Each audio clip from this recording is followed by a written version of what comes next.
Salmo 5. Escucha, oh Jehová, mis palabras, considera mi gemir. Está atento a la voz de mi clamor, Rey mío y Dios mío. Porque a ti oraré. Oh Jehová, de mañana oirás mi voz, de mañana me presentaré delante de ti y esperaré. Porque tú no eres un Dios que se complace en la maldad. El malo no habitará junto a ti. Los insensatos no estarán delante de tus ojos. Aborreces a todos los que hacen iniquidad. Destruirás a los que hablan mentira. Al hombre sanguinario y engañador abominará Jehová. Mas yo por la abundancia de tu misericordia entraré en tu casa. Adoraré hacia tu santo templo en tu temor. Guíame, Jehová, en tu justicia a causa de mis enemigos. Endereza delante de mí tu camino. Porque en la boca de ellos no hay sinceridad. Sus entrañas son maldad. Sepulcro abierto es su garganta, con su lengua hablan lisonjas. Castígalos, oh Dios, caigan por sus mismos consejos.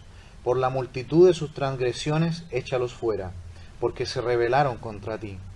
Pero alégrense todos los que en ti confían, den voces de júbilo para siempre, porque tú los defiendes.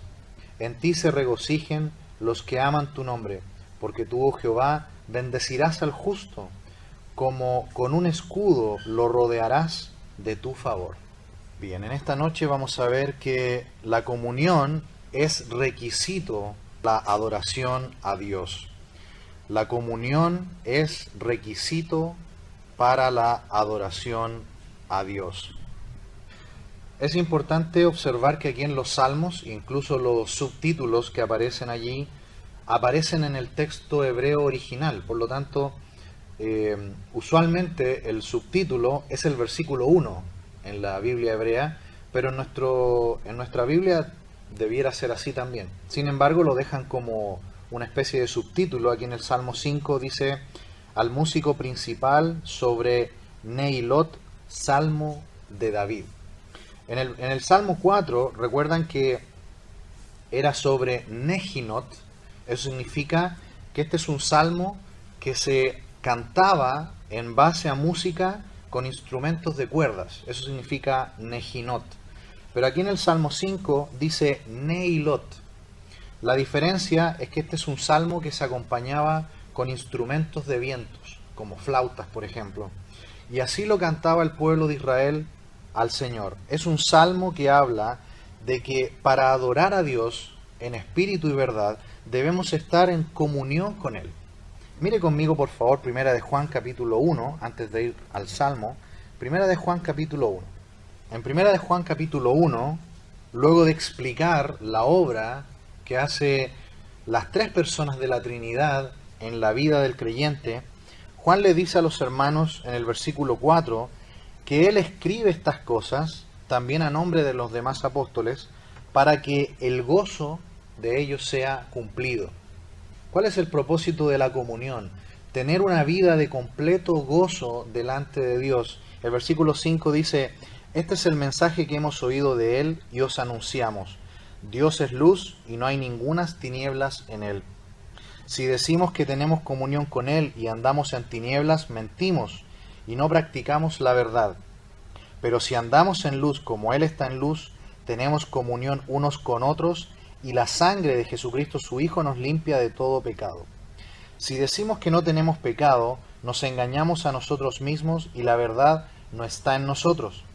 Si confesamos nuestros pecados, Él es fiel y justo para perdonar nuestros pecados y limpiarnos de toda maldad. Si decimos que no hemos pecado, le hacemos a Él mentiroso y su palabra no está en nosotros. Volviendo entonces al Salmo 5, notamos aquí que la comunión verdadera con Dios es una relación de santidad.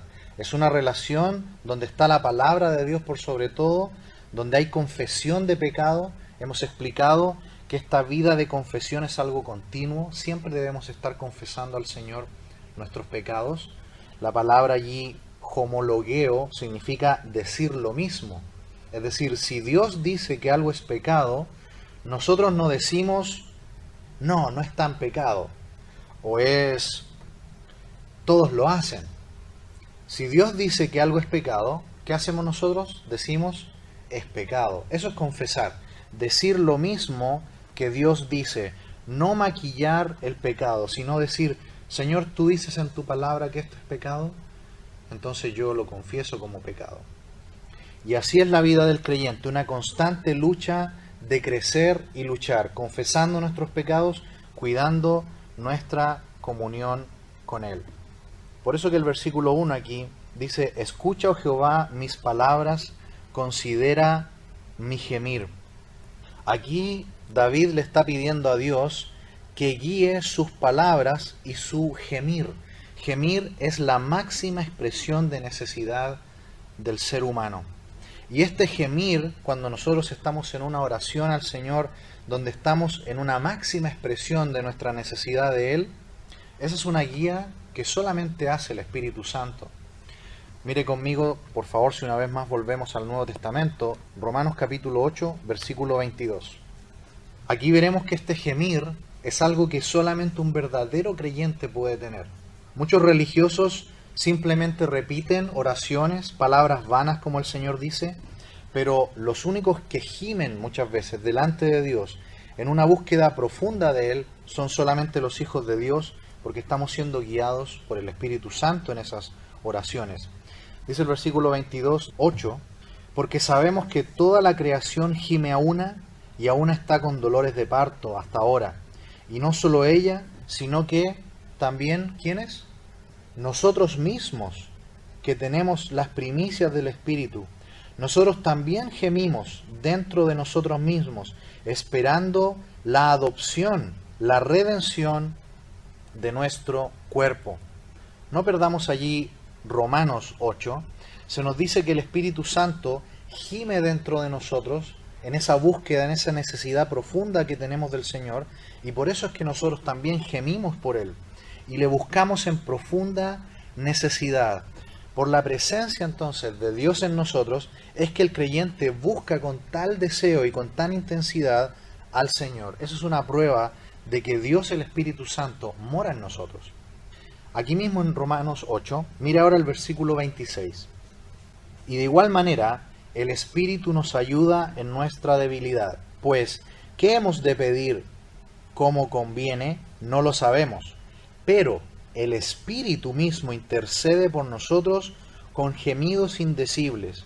Mas el que escudriña los corazones sabe cuál es la intención del Espíritu, porque conforme a la voluntad de Dios, intercede por los santos. Así como el Señor Jesús entonces enseñó que debemos orar a Dios el Padre. Recuerdan que Él dijo, cuando oren, oraréis así, Padre nuestro. La oración va dirigida al Padre, en el nombre del Hijo. El Señor dijo, y todo lo que pidierais al Padre, en mi nombre os lo daré. La pregunta es ahora, ¿quién guía las palabras cuando nosotros oramos? ¿Quién guía la intensidad y los temas cuando nosotros oramos? Aquí se nos dice que es el Espíritu Santo. Nota usted que siempre, en todo el obrar divino, las tres personas de la Trinidad siempre están trabajando juntas. Siempre una está haciendo algo y la otra y la otra. La oración va al Padre en el nombre del Hijo y es el Espíritu Santo el motor que mueve las palabras y los temas que usamos en la oración. Muchas veces comenzamos a orar sin saber lo que vamos a orar. Y el Espíritu Santo es el que guía y escudriña los corazones, abre, conmueve y nos guía para orar al Señor lo que finalmente Él quiere que pidamos. E incluso, como dice aquí David en el Salmo 5, nos guía incluso a gemir por Él. Ahí en Romanos 8 que acabamos de leer, dice que el Espíritu Santo intercede en nuestras oraciones con gemidos indecibles. Volviendo entonces al Salmo, el versículo 2 dice, está atento a la voz de mi clamor, Rey mío y Dios mío, porque a ti oraré. Está atento a la voz de mi clamor, Rey mío y Dios mío. Aquí nosotros podemos notar algunas diferencias, ¿no?, que tenemos con David. David, que vivió hace mucho antes que la era de la iglesia, él vivió en la dispensación de la ley, él se refiere a Dios como su rey. Pero cuando nosotros vamos al Nuevo Testamento, la iglesia nunca se refiere a Dios ni a Cristo como su rey. Cristo es la esposa de la iglesia. Ahí tenemos una diferencia. Y usted va a notar que nosotros como Iglesia de Cristo tenemos incluso una posición más privilegiada, incluso más cercana que la que pudo haber tenido David mismo. Porque el pueblo de Israel es súbdito de Dios. Dios es su rey. El Señor Jesucristo será el rey de Israel. Pero de nosotros no es lo mismo. Cristo es la esposa de la iglesia. Nota usted que la relación que nosotros tenemos con Él es incluso superior y de mayor privilegio que la del pueblo de Israel. Nosotros decimos a nuestro Señor Jesucristo justamente así: Él es nuestro Señor, Él es nuestro dueño, Él es nuestro esposo. Por eso que el apóstol Juan, en primera de Juan 5:15, dice: y si sabemos que Él nos oye en cualquiera cosa que le pidamos, sabemos que tenemos las peticiones que le hayamos hecho. Nosotros, como la esposa de Cristo, estamos seguros de que Él nos oye. Dice ahí David también: porque a ti oraré. La obra de Dios en el creyente, ¿qué hace? Nos guía a buscarle a Él en oración, para hallar la sabiduría necesaria para enfrentar cualquiera sean las circunstancias y situaciones de nuestra vida actual. Versículo 3. Oh Jehová, de mañana oirás mi voz, de mañana me presentaré delante de ti y esperaré. Este es un versículo quizá el más conocido, ¿no?, del Salmo 5. Al llamarlo con su nombre sagrado, oh Jehová, indica el gran respeto y la reverencia que David siente hacia Dios. David no se refiere a Dios como el genio de la lámpara mágica, al cual muchas veces vamos solamente cuando estamos en problemas. Para David, la oración y su tiempo personal con Dios no es un pastel de ocasiones especiales, es su pan diario. Buscar al Señor con respeto, con reverencia, y dice allí de mañana. Eso indica la prioridad de Dios. Lo primero y lo más importante. Cuando David piensa en la mañana al despertar, en lo primero que él piensa no es en sus quehaceres que va a tener en el día, no es revisar la agenda para ver cuáles son sus planes personales. Lo primero que David hace como un verdadero adorador que busca a Dios en la comunión con Dios es presentarse delante de Él. Se presenta delante de Dios y espera, como un hombre que no puede hacer nada en sus propias fuerzas y habilidades, sino que lo deja todo en manos de Dios. Así se presenta un verdadero hijo, una verdadera hija de Dios. Lo primero en la mañana, al abrir los ojos, es buscar su presencia. Versículo 4. Porque tú no eres un Dios que se complace en la maldad, el malo no habitará junto a ti. De repente hace un contraste y va hacia sus enemigos. David, como siempre, está pasando situaciones de necesidad. Muy probablemente en su quehacer como rey, él está pasando por amenazas, por reinos que lo quieren invadir. Recordemos que el pueblo de Israel en el tiempo de David tuvieron muchas guerras, tuvieron enfrentamientos, y él va hacia los malos y dice: Dios no se complace en los malos ni en la maldad. Porque él viene hablando de que la relación con Dios es en base a la santidad, a una confesión de pecado, a un arrepentimiento continuo de aquellos que se acercan a Él. El malo, dice allí, no habitará junto a ti. Los malos, es decir, los que continuamente hacen el mal, mostrando así su condición de incrédulos, no gustan, no disfrutan de la comunión con Dios. Es un privilegio que lo tienen solamente los hijos de Dios y que lo demuestran en que al tener comunión con Dios, le buscan día a día. Lo primero que hacen en la mañana es buscarle, confiesan sus pecados y se deleitan únicamente en Él y en su palabra. Dice el versículo 5: los insensatos no estarán delante de tus ojos, aborreces a todos los que hacen iniquidad. ¿Recuerdan lo que decía Proverbios capítulo 1? Los insensatos desprecian la sabiduría y la enseñanza. Aquí dice que los insensatos no estarán delante de los ojos de Dios. Los insensatos son los desobedientes, los que menosprecian el consejo de Dios, y que luego de tantas y tantas advertencias, luego finalmente caen en su propia red. Dice aquí, aborreces a los que hacen iniquidad. Tal como dice Habacuc 1:13, tan limpio eres de ojos, Señor, para tan siquiera ver el mal, ni puedes ver el agravio. Versículo 6, destruirás a los que hablan mentira, al hombre sanguinario y engañador abominará Jehová. David dice aquí que en contraste con los verdaderos hijos de Dios que le buscan, y como él lo va a decir más adelante en el Salmo 23, que estarán para siempre en las moradas eternas, los malvados tarde o temprano serán juzgados y castigados si no se arrepienten de hacer el mal. Dios en algún momento va a actuar sobre ellos, no nosotros. Y aquí notamos otra diferencia de lo que es la época de David y lo que es la época de hoy en la iglesia. En los tiempos de David, él podía orar así, salmos de guerra, salmos imprecatorios. Nosotros hoy en el tiempo de la iglesia, nuestra enseñanza es un poco diferente. El Señor dice, orad por vuestros enemigos, amad a vuestros enemigos, bendecid a los que os persiguen. Incluso el Señor oró por sus verdugos, Padre, perdónalos porque no saben lo que hacen. Esteban también dijo cuando estaba siendo apedreado, Señor, no les tomes en cuenta este pecado. Ahí sí tenemos una diferencia. Pero esto lo que no quita, y en lo que sí armonizamos aquí con David, es que esto no quita que el Señor tarde o temprano va a juzgar y va a castigar a los pecadores. Versículo 7. Mas yo por la abundancia de tu misericordia entraré en tu casa, adoraré en tu santo templo en tu temor. ¿Cómo es que nosotros podemos entrar en la comunión con Dios y adorarlo, a diferencia de los malos que están lejos de Dios y de su santo templo? Dice aquí, por tu misericordia. Por la misericordia de Dios es que fuimos acercados a la conversión a Dios y a la comunión con Dios. Y por eso es que ahora podemos adorarle. ¿Cuál es la única forma entonces en que pudimos acercarnos a Él? Por su gracia y por su misericordia. Y en esta nueva conversión, en esta nueva relación que ahora tenemos con Dios por medio de Cristo, es que vivimos una vida de comunión en santidad y de confesión de nuestros pecados.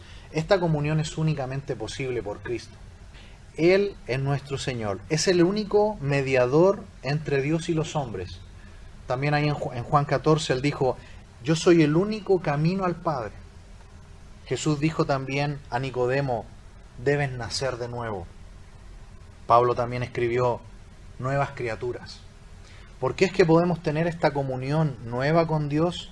Porque tenemos a Cristo en nuestras vidas. Por eso es que podemos tener comunión y estar en su santo templo y estar en relación con Él. Por eso que aquí viene lo más hermoso del versículo 7 al final. Dice, adoraré. Se fijaron que antes de que David dijera adorar, ha estado hablando de comunión. Porque la comunión es el requisito para entrar en la adoración. Y los incrédulos y los paganos, que muchas veces de vez en cuando tratan de tener una experiencia de adoración o buscan lo religioso para aquietar quizás sus conciencias, pero no hay una conversión, no hay una transformación interior de sus almas, no hay una completa entrega a Dios. Prefieren seguir viviendo en el mundo y en su pecado y no desean cambiar. No así el creyente. Por eso que el creyente dice, estoy en comunión contigo, Padre, y en esa comunión vengo a ti y te adoro. Versículo 8, guíame, Jehová, en tu justicia, a causa de mis enemigos, endereza delante de mí tu camino. ¿Notan cómo va aumentando esto? Estoy en comunión contigo, Padre, y por eso te adoro. Y ahora que estoy en esta comunión de adoración, te pido que me guíes en tu justicia. Notan que una vez que esta relación con Dios hay una comunión intensa y continua con Él, del Padre por medio del Hijo, David le pide a Dios, guíame en tu justicia, no en nuestra justicia. Antes, cuando estábamos sin Dios, andábamos en nuestra justicia, en nuestro esfuerzo humano, en salvarnos por obras o por una religión bien practicada. Pero ahora es la justicia de Cristo que nos lavó y nos transformó. Hoy deseamos solamente la justicia que Cristo logró en la cruz, no la nuestra. Por eso que siempre cuando oramos decimos, Señor, venimos a ti en los méritos de Cristo. Venimos a ti en el nombre de Cristo y en la obra consumada de Cristo. A continuación David le dice, mire qué hermoso al final del verso 8, endereza delante de mí mi camino, no, tu camino. ¿Se da cuenta que no es nuestro camino? Es el camino que Dios quiere para nosotros. Antes, cuando nosotros no teníamos a Cristo, eran nuestros planes, eran nuestros deseos. Por eso, por ejemplo, le digo a los jóvenes en esta noche, yo sé que muchos de ustedes tienen grandes planes, sienten que tienen muchos años por delante, y quizás es cierto, quizás el Señor no viene pronto, y quizás el Señor nos da muchos años de vida. Pero ¿sabes qué? Nunca te olvides que tu vida le pertenece a Dios. Y quizás el Señor puede pedir tu vida para que le sirvas a Él, para que le sirvas en su obra, para que le entregues todo tu tiempo y vivas totalmente para Dios. Y también para nosotros, los que a lo mejor ya no somos tan jóvenes, el Señor quiere pedir más de nosotros. La pregunta es, ¿son nuestros planes o son los planes de Dios? ¿Estamos viviendo nuestra vida o estamos viviendo la vida de Dios? Porque aquí dice, no es mi camino, es tu camino. Y lo que David le pide después de entrar en una comunión con Él, de entrar en adoración con Él y pedirle, Señor, guíame, Señor, quiero que ahora sea tu camino. Así que, hermanos amados, nunca pensemos que nuestros planes son mejores que los planes de Dios. Versículo 9, porque en la boca de ellos no hay sinceridad, sus entrañas son maldad, sepulcro abierto es su garganta, con su lengua hablan lisonjas. Retoma el tema de los malos. Sus vidas son el mal, su interior está podrido. Por eso que David dice, su boca y su garganta expelen maldad. Por eso que Pablo, lo recuerdan en el capítulo 3 de Romanos, cita este salmo y dice lo mismo. Sepulcro abierto es su garganta. Porque el interior del ser humano sin Dios está podrido, está muerto. El corazón internamente refleja lo que sale hacia afuera por la boca. Porque de la abundancia del corazón habla la boca. Están perdidos, no tienen a Dios. ¿Notan el gran contraste con el creyente? El creyente tiene una vida totalmente diferente, una conversión a Dios, una transformación interior que le hace ser hacia afuera diferente. El incrédulo no puede, por más que se esfuerza.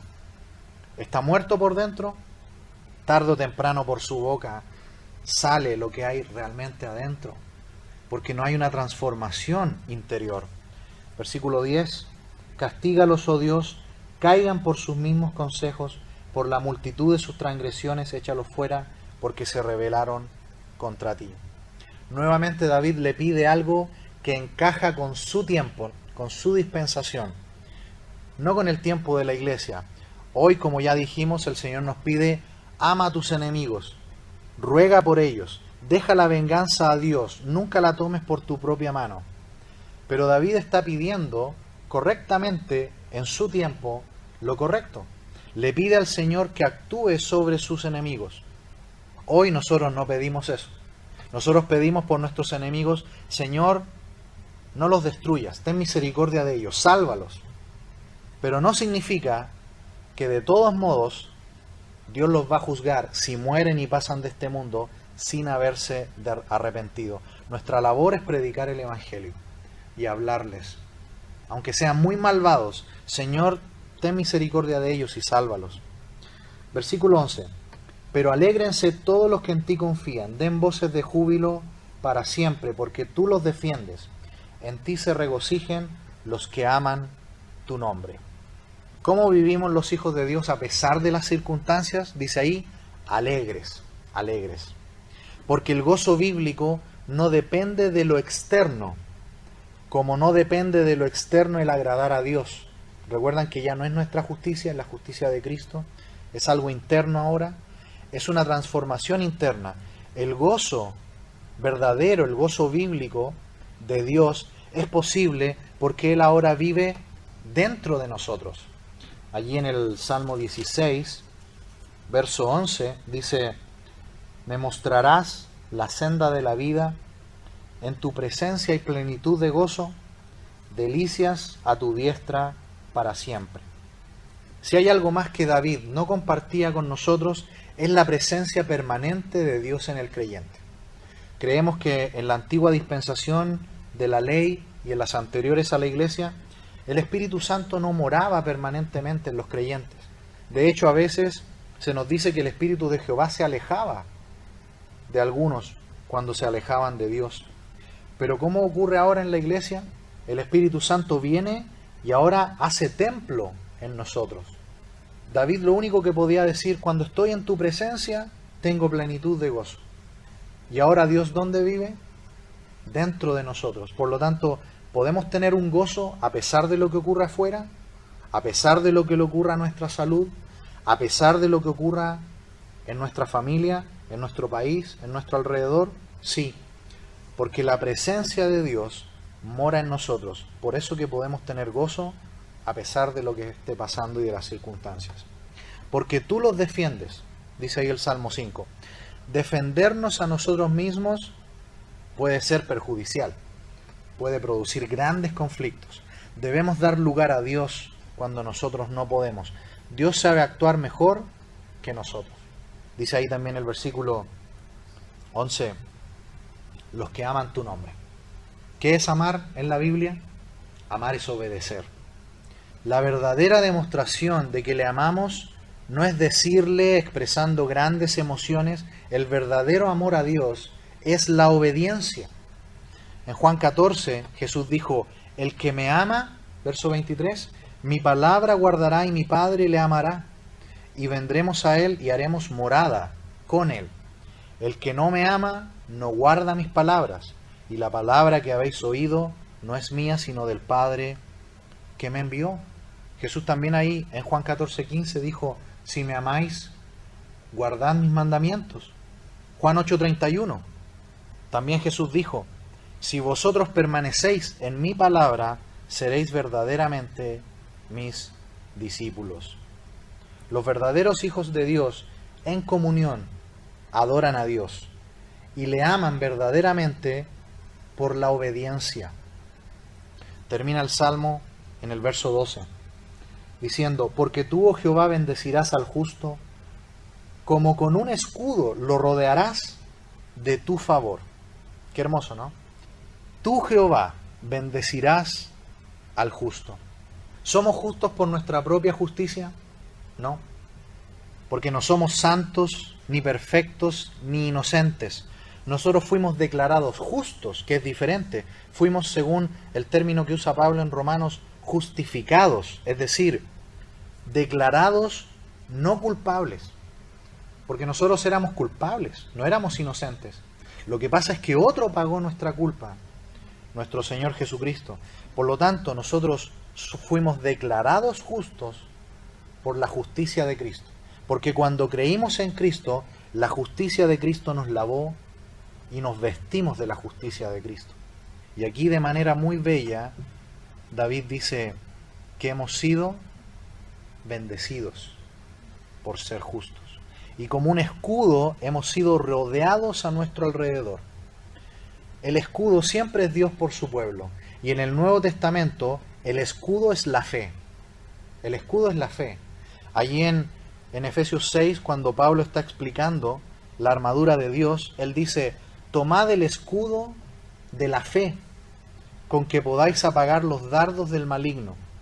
Tomad el yelmo de la salvación, es decir, el casco, y la espada del Espíritu, que es la palabra de Dios, orando en todo tiempo, en toda oración y súplica, en el Espíritu, porque Él es el que intercede, y velando en ello en toda perseverancia por todos los santos. Nuestra fe, hermanos, nuestra fe es el escudo con que Él nos ha rodeado para protegernos.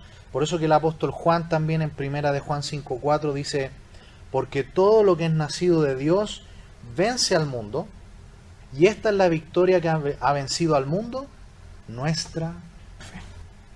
Hemos visto en esta noche, hermanos, que la comunión es requisito para la adoración a Dios. Solamente vamos a adorar a Dios verdaderamente en espíritu y en verdad si estamos en comunión con Él. Todo lo que obstaculiza la comunión es básicamente nuestro propio yo y nuestro pecado. Pero gracias al Señor que tenemos la confesión de nuestros pecados, su palabra y la oración, para despejar todo esto y vivir en plena comunión con Él y adorarle cada día.